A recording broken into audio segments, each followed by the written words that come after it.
Fake Jaganmohan Reddy యొక్క fake ప్రచారాలు, fake మాటలు, ఫేక్ చేష్టలు మళ్ళీ స్టార్ట్ అయ్యాయి.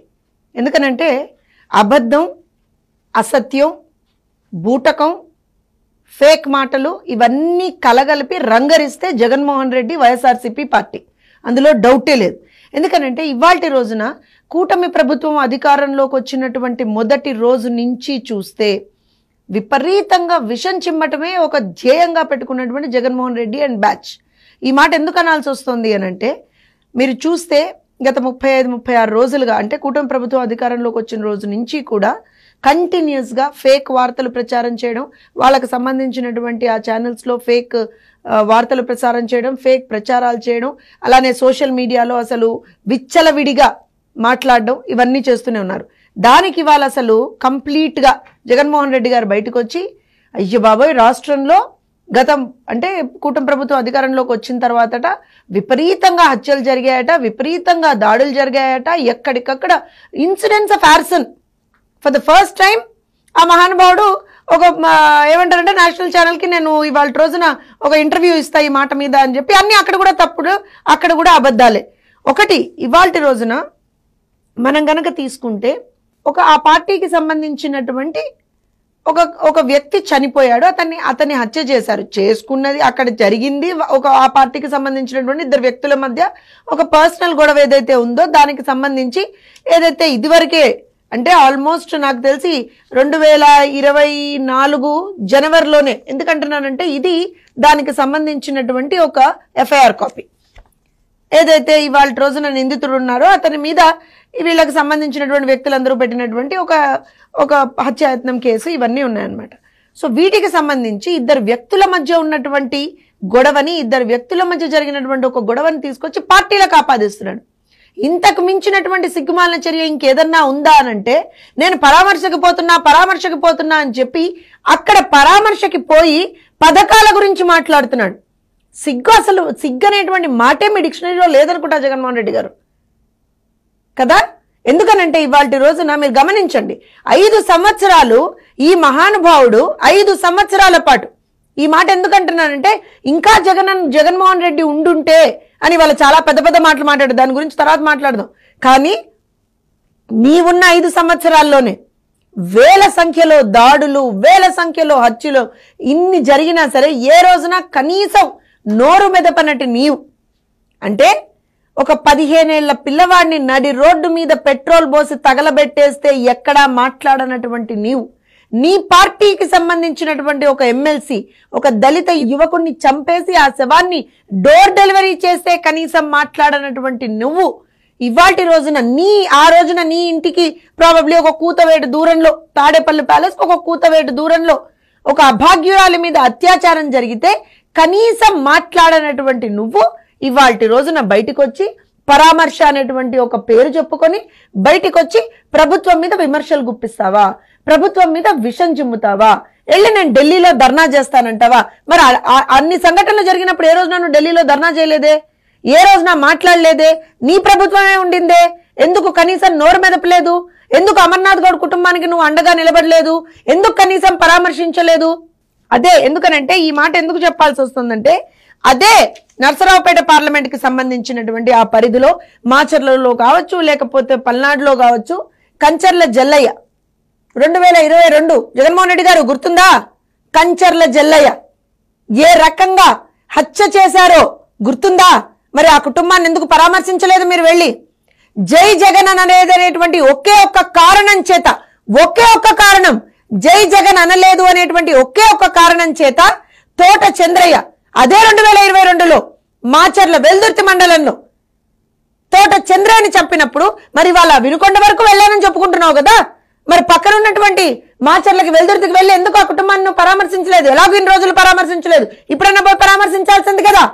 అలానే ఇదే నర్సరావుపేట టౌన్ లోనే షేక్ ఇబ్రహీం, గుర్తుపెట్టుకోండి, గుర్తు తెచ్చుకోండి ఇవన్నీ జగన్మోహన్ రెడ్డి గారు, 2022వ సంవత్సరం షేక్ ఇబ్రహీం ని చంపేస్తే ఎందుకు వెళ్ళి నువ్వు పరామర్శించలేదు?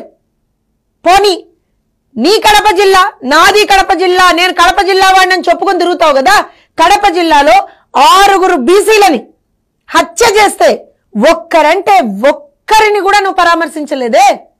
రాష్ట్ర వ్యాప్తంగా నీ హయాంలో 32 మంది బీసీలని హత్య చేశారు, 11 మంది మైనారిటీల మీద దాడులు జరిగాయి, 11 మంది మైనారిటీలు ప్రాణాలు కోల్పోయారు ముస్లింలు, అలానే 27 మంది ఎస్సీలు ప్రాణాలు కోల్పోయారు.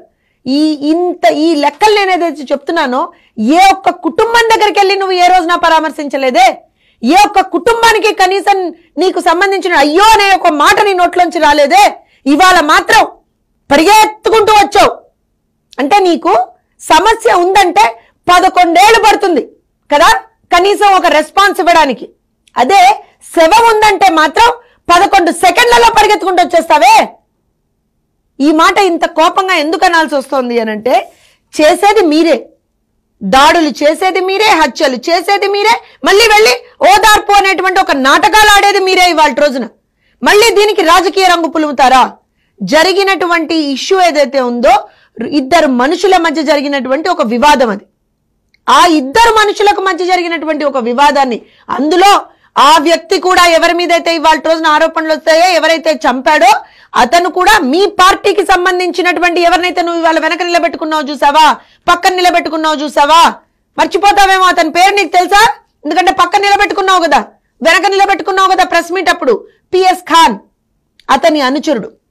రౌడీ షీటర్లు అందరూ ఒక చోట చేరి లిటరల్ గా ఒక విధ్వంసాన్ని, అరాచకాన్ని గత 5 సంవత్సరాల్లో ఆ ప్రాంతంలో చేస్తూ ఉంటే కళ్ళు మూసుకొని కూర్చున్నటువంటి జగన్మోహన్ రెడ్డి ఇవాళ రోజున ఏ మొహం పెట్టుకొని నువ్వు అక్కడికి వెళ్ళావు అని మేము అడుగుతున్నాం.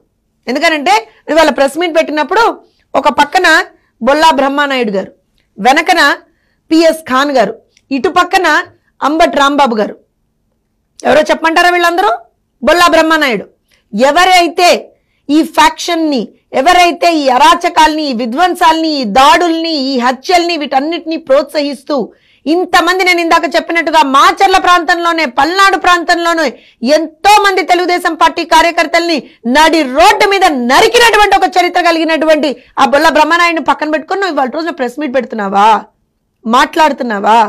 ఎవరి వల్లైతే ఇవాళ రోజున ఇద్దరు వ్యక్తుల మధ్య సమస్య వచ్చిందో, అటు రషీదును జిలానీ మధ్య సమస్య వచ్చిందో, వివాదం వచ్చిందో, ఆ పిఎస్ ఖాన్ ని పక్కన నిలబెట్టుకొని నువ్వు ప్రెస్ మీట్ పెట్టి ఎవరో చంపేశారు, తెలుగుదేశం వాళ్ళు చంపేశారు. తెలుగుదేశం వాళ్ళు చంపేశారా? తెలుగుదేశం పార్టీ కార్యకర్తల్ని నడి రోడ్డు మీద ఇంకా కూడా మీ వైఎస్ఆర్సీపీకి చెందినటువంటి నాయకులు, ఇంకా కూడా మీ వైఎస్ఆర్సీపీకి చెందినటువంటి కార్యకర్తలు నడి రోడ్ల మీద ఎక్కడికక్కడ చంపేటువంటి ఒక పరిస్థితిని తీసుకొచ్చావు కదా. ఆ ప్రతిపక్షంలో ఉండి కూడా నీ అరాచకం ఆగట్లేదే. సిగ్గుపడి జగన్మోహన్ రెడ్డి, నువ్వు ఎక్కడ ధర్నా చేయాలో తెలుసా? ఢిల్లీలో ధర్నా చేయాలి అనంటే నీ పార్టీ శ్రేణులు, నీ నాయకులు, నీ ఎమ్మెల్సీ, నీ ఎంపీలు ఆ రోజున చేసినటువంటి అరాచకం ఏదైతే ఉందో దాని మీద ధర్నా చేయాలి నువ్వు ఫస్ట్, దాని మీద మాట్లాడాలి నువ్వు ఫస్ట్. అవేవీ లేకుండా కేవలం శవం ఎక్కడ కనపడుతుందా నేను పోయి వాలిపోతా, ఇంకెన్ని రోజులు ఈ శవరాజకీయాలు మానవా? ఫేక్ ప్రచారాలు మానవా? శవానికి జగన్మోహన్ రెడ్డికి ఒక అవినాభావ సంబంధం ఉందని చెప్పి బయట టాక్. జగన్మోహన్ రెడ్డి శవానికి జగన్కి ఒక అవినాభావ సంబంధం ఉంది అని బయట టాక్. కనీసం ఇప్పటికైనా మారు. అండ్ రాష్ట్రపతి పాలన కావాలా రాష్ట్రంలో? చెప్పమంటావా? నీ పార్టీ కార్యకర్తలు ఎక్కడెక్కడ తెలుగుదేశం పార్టీ కార్యకర్తల్ని చంపారో? 8 మంది తెలుగుదేశం పార్టీ కార్యకర్తల్ని కోల్పోయాం గత 40 రోజుల్లో. ఎవరు బాధ్యులు? నీ పార్టీ మనుషులు బాధ్యులు, నువ్వు బాధ్యుడివి. ఎందుకంటేనంటే ఇవాళ రోజున రౌడీ షీటర్లని పెంచి పోషించింది నువ్వు, గంజాయిని మద్యాన్ని రాష్ట్రంలో ఏరులై పారించింది నువ్వు, యువతని గంజాయికి మద్యానికి బానిస చేసింది నువ్వు, ఒక క్రిమినల్ నేచర్ ని రాష్ట్రంలో ఇన్కల్కేట్ చేసింది నువ్వు. రాష్ట్రంలో ఉన్నటువంటి యువతలో కంప్లీట్ గా ఒక క్రిమినల్ నేచర్ ని ఇన్కల్కేట్ చేయాలి అనేటువంటి దుర్మార్గమైనటువంటి ప్రయత్నం గత 5 సంవత్సరాల్లో నువ్వు చేశావు. విధ్వంసమే ఆజ్యంగా, విధ్వంసమే ఒక పునాదిగా నీ పాలన నడిచింది 5 సంవత్సరాల్లో. ఇవాళ వచ్చి నువ్వు కథలు చెప్తావా? ఇవాళ వచ్చి నువ్వు దొంగ మాటలు మాట్లాడతావా? ఇవాళ వచ్చి ఫేక్ మాటలు మాట్లాడతావా? ఏం మాట్లాడావు ప్రెస్ మీట్ లో ఇందాక? ఏంటది? 2 దఫాలుగా అందవలసినటువంటి వసతి దీవెన, 2 దఫాలుగా అందవలసినటువంటి విద్యా దీవెన అందలేదా? ఏప్రిల్లో ఎవరున్నారు జగన్మోహన్ రెడ్డి? ప్రభుత్వం ఎవరిదుంది ఏప్రిల్లో? ఎక్కడ పోయింది నీకు? అసలు ఏమాత్రం కూడా నీ కామన్ సెన్స్ పనిచేస్తుందా అని అడగాల్సినటువంటి పరిస్థితి. 35-36 రోజులు కాలేదు మేము అధికారంలోకి వచ్చి. ఇంత కక్ష నీకు, అంటే ప్రజలు నిన్ను ఇవాల్టి రోజున వద్దనుకున్నారు, చీకొట్టారు, ఈడ్చి తన్నారని చెప్పి ప్రజల మీద కక్ష చూపిస్తున్నావా? దాడులు చేయిస్తున్నావా? ఇదా నీ సంస్కృతి? ఇదేనా నీకు నిజంగా కూడా నువ్వు ఒక రాజకీయ నాయకుడు అని చెప్పుకోవడానికి నీకు ఉన్నటువంటి అర్హత? అధికారంలో ఉన్నా దాడులు చేస్తావు, ప్రతిపక్షంలో ఉన్నా దాడులు చేస్తావు. ఇదేనా రాజకీయం అంటే? కేవలం అరాచకమేనా రాజకీయం అంటే? కేవలం హింసేనా? హింసా రాజకీయాలు మానవా? ఇకనైనా బయటకు వచ్చి ఏం మాట్లాడావు ఇవాళ రోజున? కనీసం నీకు అక్కడ లోపలుండి మాట్లాడుతున్నప్పుడు, ఒక తల్లిని వెళ్ళి నువ్వు పరామర్శిస్తున్నావు అన్నప్పుడు కనీసం ఆ తల్లి దగ్గర కూర్చొని ఆ తల్లిని ఓదార్చాలి అనేటువంటి ఒక ఆలోచన నీకు లేదే? అక్కడ కూర్చొని పథకాల గురించి మాట్లాడతావా? అసలు ఏమాత్రమైనా అంటే సిగ్గుందా అని అడగాలని అన్నంత కోపం వస్తుంది వాస్తవానికి కూడా. మళ్ళీ ఏం మాట్లాడతావు? నువ్వు వెళ్ళడానికిట అడుగడుగున ఆటంకాలట. Z+ సెక్యూరిటీ ఇచ్చి పంపించారా నాయన? ఇంకోటి ఏం మాట్లాడతావు? ఆ వాహనం అసలు బాలేదా? ఆటంకాలు సృష్టించారా? ఆ వాహనమే మళ్ళీ నువ్వు you couldn't SIT in that for probably 5 to 10 minutes కూర్చోలేకపోయావు నువ్వు. అంటే ఏంటి? ఏమనుకుంటున్నావు అసలు నువ్వు? ఇవాల్టి రోజున మళ్ళీ తీసుకొచ్చి నేను రాష్ట్రంలో ఏదో ఒక రకమైనటువంటి ఒక అరాచకం సృష్టిస్తాను, లా అండ్ ఆర్డర్ సమస్య సృష్టిస్తాను, ఖచ్చితంగా ఇలా వీరంగం చేస్తారు, మా శ్రేణులు ఇలానే చేస్తారు, భరించండి, ఖచ్చితంగా మేము ఇలానే ఫేక్ ప్రచారాలు చేస్తాము, భరించండి అంటే ప్రసక్తే లేదు. నువ్వు ఎన్ని ఫేక్ ప్రచారాలు చేసినా సరే ప్రజలు చాలా క్లియర్ మైండ్తో ఉన్నారు. నీ అరాచకం, నీ విధ్వంసం, నీ దుర్మార్గం వద్దనే ఇవాల్టి రోజున ఒక బ్రహ్మాండమైనటువంటి కూటమి ప్రభుత్వాన్ని తెచ్చుకున్నారు. దాంతో పాటుగా ఇవాళ రోజున ఎందుకంటే నీ ఫేక్ ప్రచారాలు అని ఎందుకు మాట్లాడుతున్నాను అనంటే, ఏం మాట్లాడావు?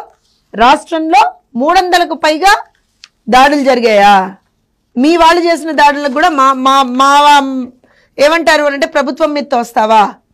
అలానే ఒక గిరిజన మహిళని వైఎస్ఆర్సీపీకి చెందినటువంటి ఒక నేత, నీకు అత్యంత ఆప్తుడు, సన్నిహితుడు A2 విజయసాయి రెడ్డి గారు ఆమెను ఏ రకంగా వంచారు, ఆమె జీవితంతో ఏ రకంగా ఆడుకున్నారు, ఇవాళ ఆవిడ బతుకుని బజాటుకి ఇడిచినటువంటి విజయసాయి రెడ్డి కథనాన్ని, విజయసాయి రెడ్డి ఎపిసోడ్ని అందరూ కూడా సాక్ష్యాధారాలతో ఎప్పుడైతే ఆ ఎపిసోడ్ బయటకు వచ్చిందో దాన్ని ఇవాళ రోజున పక్కదారి పట్టించడానికి నువ్వు ఇవాళ రోజున వినుకొండలో ఇది జరిగింది అంటే ఇద్దరు వ్యక్తుల మధ్య జరిగిందని తీసుకొచ్చి నువ్వు పార్టీలకు ఆపాదించేసావు, ప్రభుత్వానికి ఆపాదించేసావు.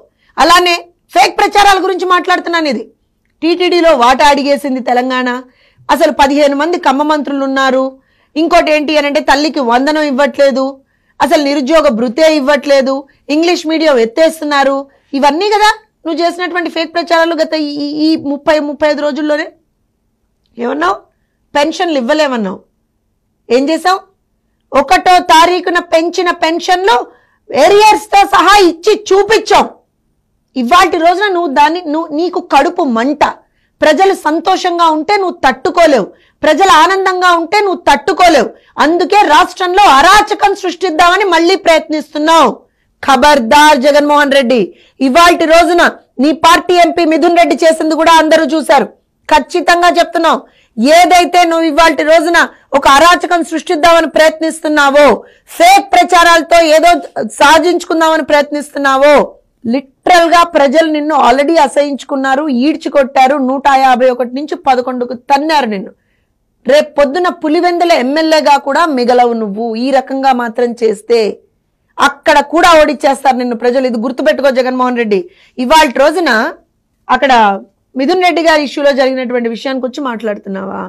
ఏం మాట్లాడుతున్నావు? ఒక ఎంపీ అసలు స్వేచ్ఛగా తిరగలేకపోతున్నాడా? గుర్తుందా జగన్మోహన్ రెడ్డి?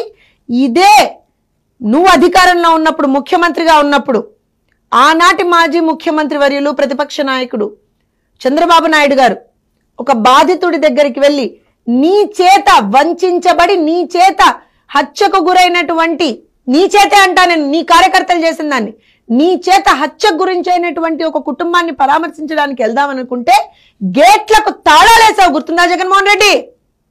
గేట్లకి తాళాలేసావు నువ్వు. ఇవాళ అదే మా ప్రభుత్వంలో ఇవాల్టి రోజున నిన్ను వెళ్తాను, ప్రతిపక్ష నాయకుడు కాకపోయినా సరే, ఎందుకంటే ప్రతిపక్ష హోదా నీకు లేదు కాబట్టి, ఆ పార్టీ అధినేతగా నువ్వు వెళ్తాను అని అంటే సెక్యూరిటీ ఇచ్చి అన్ని ఇచ్చి పంపిస్తే మళ్ళీ నిందలేస్తావా? ఇక్కడ ఇంకొక విషయం, ఫైనల్గా ఒక విషయం చెప్తాను. నీ పార్టీ ప్రభుత్వంలో ఉన్నప్పటి నీ కమిట్మెంటు మా కూటమి ప్రభుత్వం కమిట్మెంట్కి ఎంత డిఫరెన్స్ ఉందో చెప్తాను. నేను ఇందాక చెప్పినట్టుగా మీ ప్రభుత్వ హయాంలో వందల సంఖ్యలో వేల సంఖ్యలో దాడులు హత్యలు జరిగినా ఏ రోజున కూడా మీరు రెస్పాండ్ అవ్వలేదు. నేను ఇందాక చెప్పినట్టుగా 32 మంది బీసీలను చంపినా, 11 మంది ముస్లిమ్స్ని చంపినా, 27 మంది ఎస్సీలను చంపినా ఏ రోజున మీరు రెస్పాండ్ అవ్వలేదు. కనీసం కరెక్ట్ కేసులు కూడా మీరు పెట్టలేదు. కానీ ఇదే వినుకొండ ఇష్యూ జరిగినటువంటి వెంటనే ఆ అక్యూజ్డ్ ఎవరైతే ఉన్నారో అతన్ని ఇమీడియట్గా అరెస్ట్ చేయడం జరిగింది. అతని మీద ప్రాపర్ కేసెస్ పుటప్ చేయడం జరిగింది. అతన్ని రిమాండ్కి పంపించడం జరిగింది. ఆ కేసుని క్షుణ్ణంగా ఇవాళ రోజున పోలీసులు కూడా ఎంక్వైరీ చేస్తున్నారు. సో పోలీసులు కూడా దానికి సంబంధించినటువంటిది ఇది ఒక ఇద్దరు వ్యక్తుల మధ్య సమస్య, పర్సనల్ ఎనిమాసిటీ ఉంది అక్కడ, ఏ పార్టీకి అఫిలియేషన్ లేదు అన్న తర్వాత కూడా నువ్వు గనక దీని నుంచి రేపొద్దున్న నేను పోయి అసెంబ్లీ అడ్డుకుంటా, గవర్నర్ ప్రసంగాన్ని అడ్డుకుంటా, ఢిల్లీ పోయి ధర్నా చేస్తా, ఏంటిది చిన్నపిల్లలాట్లా జగన్మోహన్ రెడ్డి? ఒక బాధ్యత కలిగినటువంటి ఒక ఎమ్మెల్యేవేనా నువ్వు? ఒక బాధ్యత కలిగినటువంటి ఒక అధికార ఏమంటారు అని అంటే ఇవాళ రోజున మొన్నటి వరకు అధికారంలో ఉండి ఇవాళ అధికారం కోల్పోయి ప్రజల చేత చిత్కరింపబడినటువంటి ఒక ఎమ్మెల్యేగా ఒక పార్టీ అధినేతవేనా నువ్వు? అనాలిగా, మేము కూడా ఈ మాటలు అనాలిగా.